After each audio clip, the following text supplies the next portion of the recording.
Tabii.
Şimdi bizim burada Barak Ovası'nda yani Gaziantep bölgesinde zeytin hasadı 10. ayın sonunda yani 11. ayın başında başlıyor.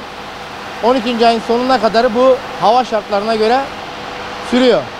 Bir de rekorteye göre sürüyor. Burada gelen müşterilerimiz, bu bölgeden bize tercih eden müşterilerimiz zeytinlerini buraya getirerekten, tüm aşamalardan geçirerekten temiz bir yağ alıp tekrar evlerine götürüyorlar. Kazançlarını sağlıyorlar. Şimdi müşterilerimiz ilk geldiğinde bu zeytinler o dışarıda gördüğünüz yıkama makinesinden, yaprak alınma makinesinden geçtikten sonra burada kırıcı bölmesinden geçiyor. Kırıcı bölmesinden sonra malaksörde belli bir derecede ısındıktan sonra, olgunlaşma sürecinden sonra dekontör dediğimiz yağ ayırıcıdan, pos ayırıcıdan geçiyor. Orada pirina yağ ayrımı yapılıyor.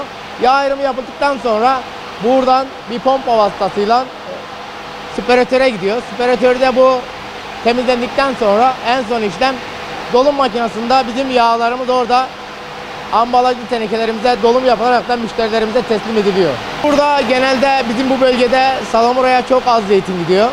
Hani biraz kuraklıktan dolayı, kurak bir arazide yetiştiği için genelde yağlık olaraktan kullanılıyor burada zeytinlerin hepsi. Yağ olamaz. Bu sene biraz zayıf. Yani şu anda 5 kiloya 1 kilo sınırında gidiyor. Normalde 3,5 tabi veriyordu yağları. Ama bu sene 5 kilo, 4,5 kiloda bir yağ alıyoruz. Geçen sene 350 liraydı. Bu sene 700 lira şu anda zeytinyağı. Yani tam 2 katını arttı. Hem maliyetler yükseldi, teneke fiyatları, işçilik maliyetleri hepsi arttı. Ekonomik bir kriz var ortada. Herkes her şey arttı. Haliyle bu da zeytinyağına da vurdu. Yani ürün de az. Ürünün az olmasından dolayı da bu oldu. Diğer ürünlerin ayçiçek yağının, diğer vesaire bitkisel yağların da artışından dolayı bu zeytinyağı da artış yaptı. Yani şu anda müşterilerimiz genelde talep yoğun. Zeytinyağına talep bayağı yoğun. Hani biraz doğal olduğu için, temiz olduğu için yani kimse şey yapmıyor yani. İtiraz eden yok. Biz çiftçi olarak ürünlerimizi hasat ediyoruz. Fabrikaya getiriyoruz. Çiftçinin maliyeti artmakta. Mazot fiyatları dolayı ekipmanlarımızı alamıyoruz.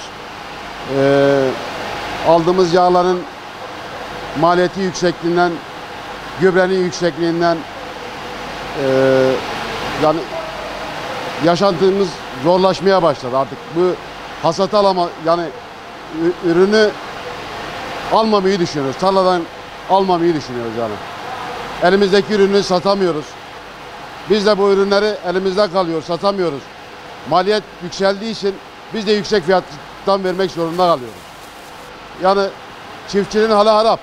Yapacak bir şey yok. Çiftçinin durumu çok kötü. Yağış da yok, kuraklık da var. Çiftçinin borçları birikmiş. Ekipmanlarını alamıyor. Traktörü eylesine mazot koyup da tarlasını süremiyor. Ürünlerine baktıramıyor. Yani maliyetler çok yüksek. Yani her şey yükseliyor. Bu ayçiçek yağı zeytinyağından yarışır olmuş. Yani vatandaş geliyor bana soruyor, bir gün sonra biz hesabı yazıyoruz, ambalajı teneke hesabı sattığımız için bana diyor fiyatına kadar ben 700 diyorum. Bir gün sonra 750 olmuş. Yani şimdi herhalde 750-800 civarında falan bir şey yani.